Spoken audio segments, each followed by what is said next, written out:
Hi, this is Mrs. Yamamoto, and today we're going to be talking about angles and angle relationships. An angle is formed by two rays with a common endpoint. And this common endpoint is called the vertex. So if we look over at our image here, our rays are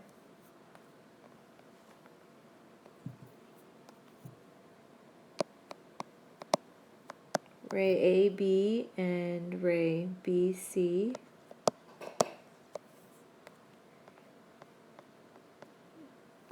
And our vertex is point B.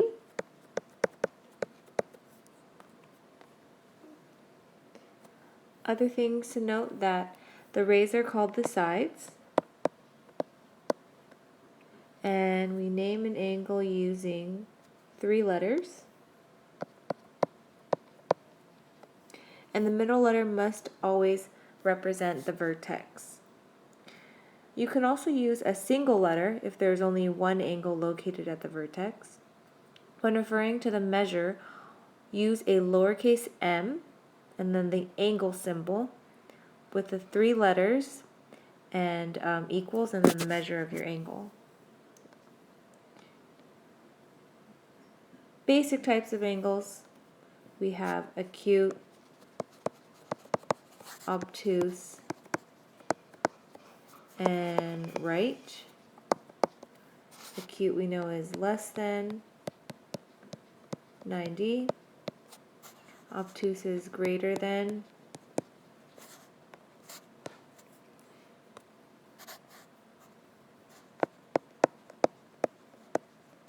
(90°), and right is 90 degrees. So in our first example, let's go ahead and name the vertex of the angle. The vertex of this angle is located at K. The sides of the angle, we would call these rays KJ and KL.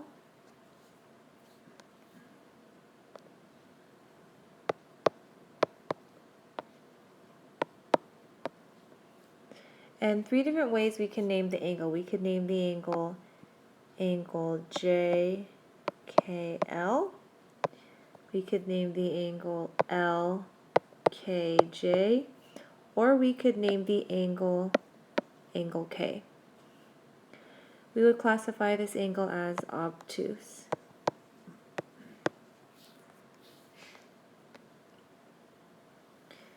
In our second example, we're going to go ahead and start with A. We're going to name the vertex of angle 2. So the vertex of angle 2 is located at T. If I want to name the sides of angle 4, the sides of angle 4 are at TW and TZ.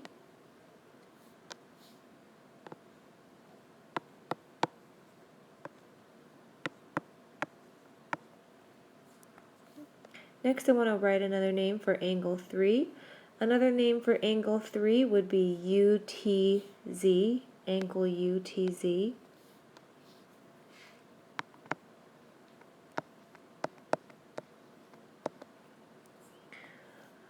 D, another name for angle 1, would be angle YTX.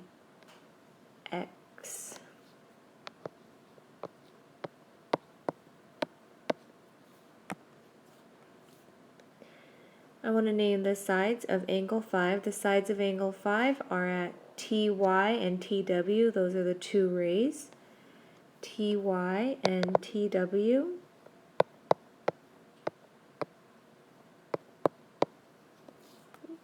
And lastly, I want to classify the angles. So angle YTW. Angle YTW is a right angle. Angle YTU. YTU is obtuse. Angle XTU is acute. And angle WTU is obtuse.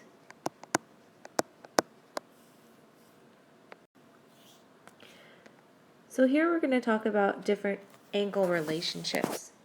The first angle relationship we're going to look at is vertical angles.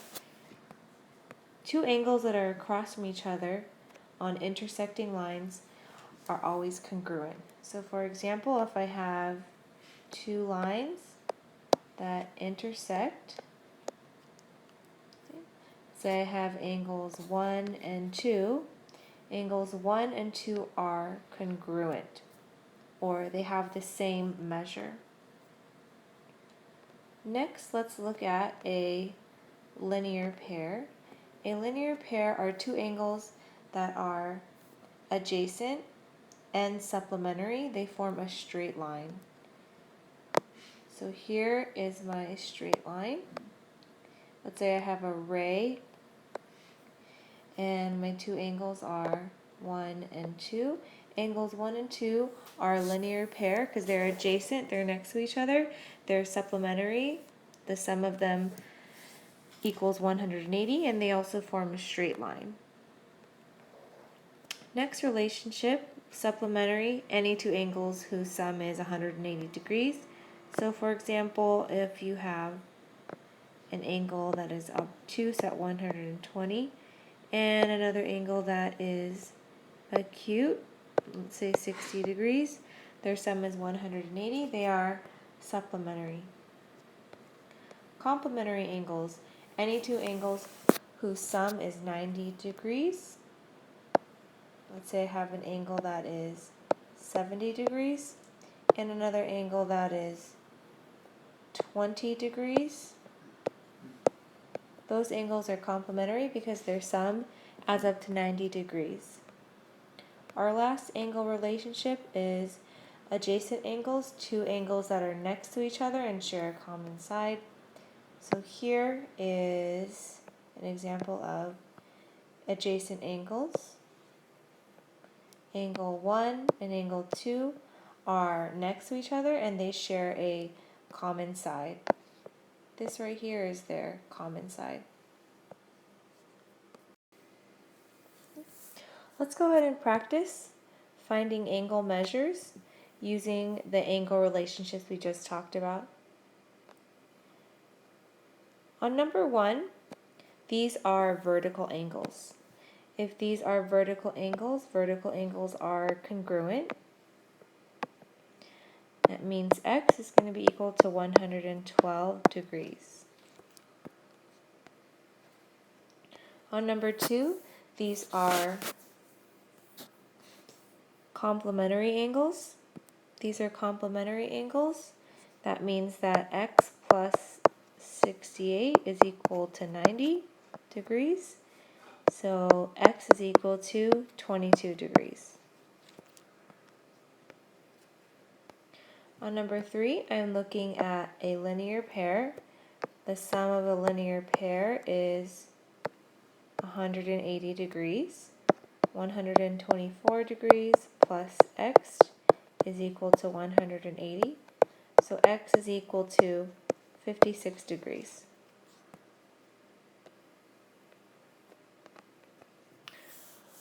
On number 4, now I'm going to try and use angle relationships to find the value of x, y, and z. So starting with x, I see that I have a linear pair. I know that x and 43 are a linear pair. They're supplementary in that their sum is 180 degrees. So x is equal to 137 degrees.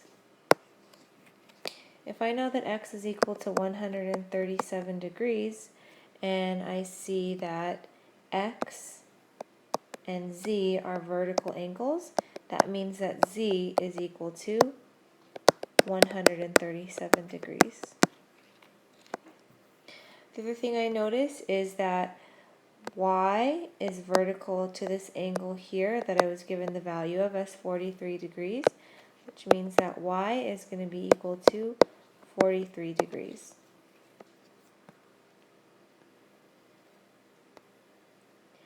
On number 5, go ahead and give this one a try. See if you can find the value of x, y, and z.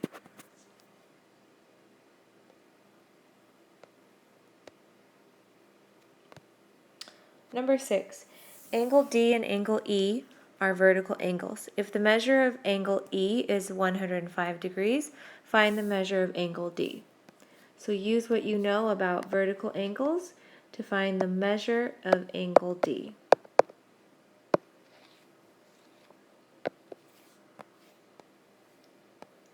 Number 7, angle A and angle B are complementary angles.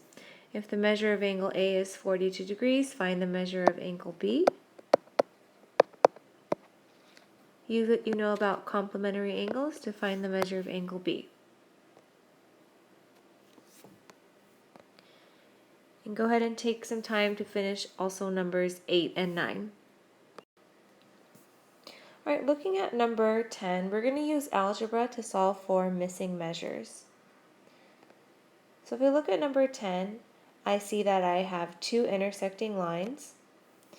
And I'm given that if the measure of angle PQT, so the measure of angle PQT is 3x plus 47.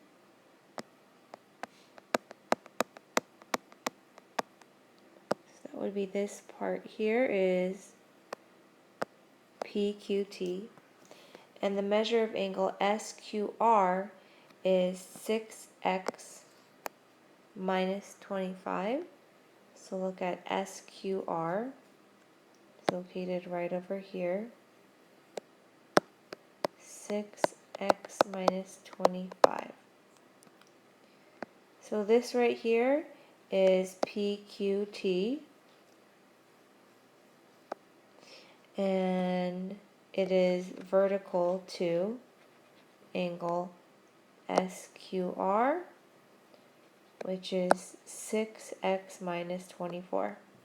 And if I have vertical angles and I'm going to use algebra to find the measure of angle SQR, I'm going to want to set up an equation to solve for x.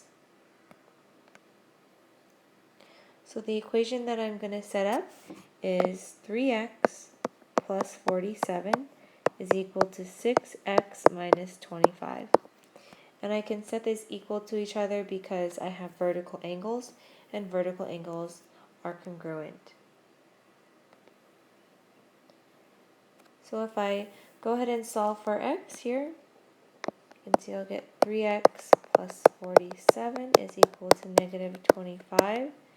Negative 3x is equal to negative 72. X is equal to 24. I'm not looking for the value of x, I'm looking for the measure of SQR. So I'll take SQR, which was 6x minus 25, and plug in 24 for the value of x, and solve. And I'll get that the measure of angle SQR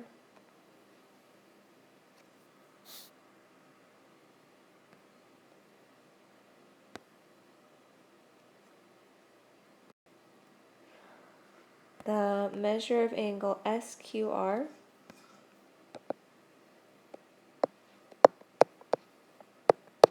is equal to 119 degrees.